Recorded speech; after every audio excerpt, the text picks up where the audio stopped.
pretty excited. We're starting a really cool job for the United States Naval Academy. We are polishing and dyeing over 32,000 square feet of concrete for the new commissary floor. It's a great project where we can give back to our service people. But it's on an incredibly tight deadline, so getting this thing done on time is going to be a big challenge.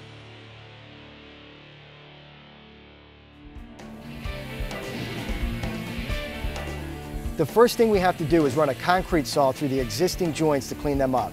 We want nice clean edges before we fill the joints with polyurea, a material that expands and contracts with the slab and allows heavy machinery to roll over the joints without cracking the edges. So far, so good, but we are in the dead of winter and there is no heat in this building, and the temperatures are expected to dip to around 0 tonight. The problem is, polyurea installs best at 70 degrees, so we're going to have to come up with a way to keep it warm. We have record lows this morning. It's literally so cold that the hot exhaust from the vehicle is freezing as soon as it hits the ground. Normally we wouldn't work when it's this cold, but we have to lay the polyurea to stay on schedule. Luckily, we devised a plan that's working.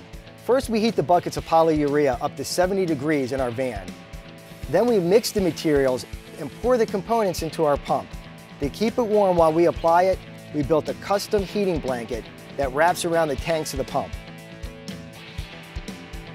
The material is spreading great, but we still need to occasionally check the temperature to make sure it is staying warm enough.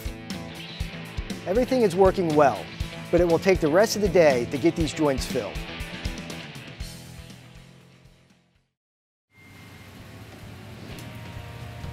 This morning, we are having an ice storm. It seems like Mother Nature is working against us. Luckily, our crews made it in, and we are scraping the excess polyurea off the slab and prepping the concrete for grinding.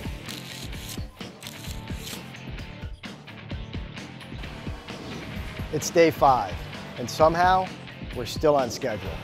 The guys will spend the next couple of days grinding the concrete down with a coarse grit abrasive. This creates a concrete slurry that is squeegeed away and sucked up with a machine that works a lot like a Zamboni. It's a slow process, but we need to remove the cement paste layer and expose the sand aggregate so the color from the dye can set in.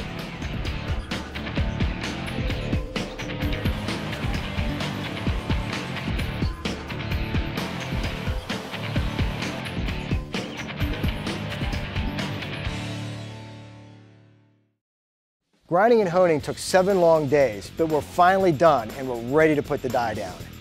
We just have to touch up some areas and then get this floor as clean as possible.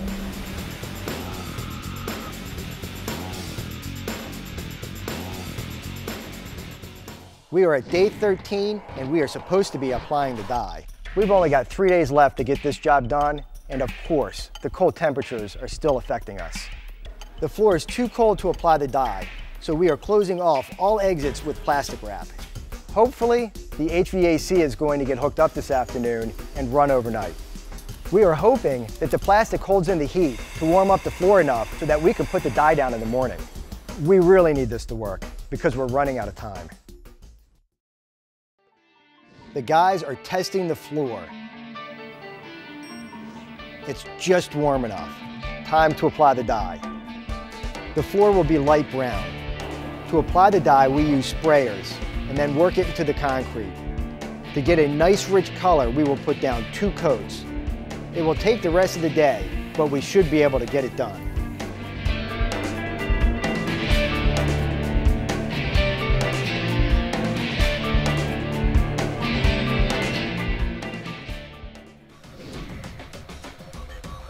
The floor is looking great.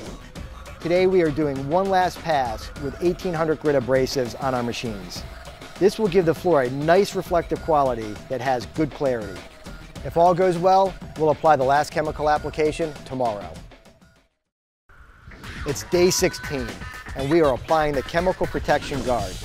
We are back on schedule, and it's a good thing because we have to be out of here in 2 days. The guys are making good progress. I don't foresee any setbacks, but in this business, you never know.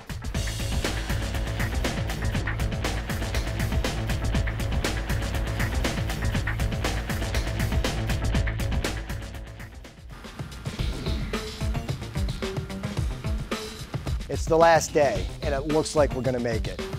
The final step is burnishing. We run a machine that cleans the floor and cures the chemical guard. This helps protect the floor from stains.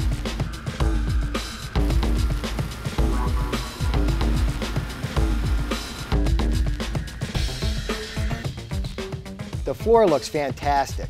Now the space gets turned over to the general contractor so they can finish their work. We'll be back in 90 days to clean the floor before it gets turned over to the Naval Academy. It's the last day on the job, and we just finished the final clean, and let me tell you, the floor looks great. The stained concrete floor looks awesome. I'm glad we got to work on such a cool project and help our servicemen and women. This job had its moments, but we persevered.